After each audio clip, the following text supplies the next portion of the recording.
Salam aleyküm dostlar. Çox xahiş edirəm bu videoya baxmadan keçməyin. 24 saat ərzində TikTok səhifəm bağlanacaq. 10.000 kommentə ehtiyacım var. Bacardığınız qədər dəstək olun, bacardığınız qədər takip atın. Həmişə yaxşılara dəstək olmuşam, yaxşılardan da dəstək gözləyirəm. Allah cəmi şəhidlərimizə rəhmət eləsin.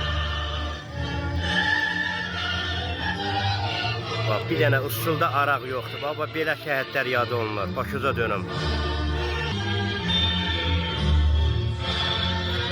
Allah cəmi şəhidlərimizə rəhmət eləsin. Bax, içkisiz yad olunmalıdır. Kür Mahmudlu kəndində. Bax, beləncə olur. Allah cəmi şəhidlərimizə rəhmət eləsin.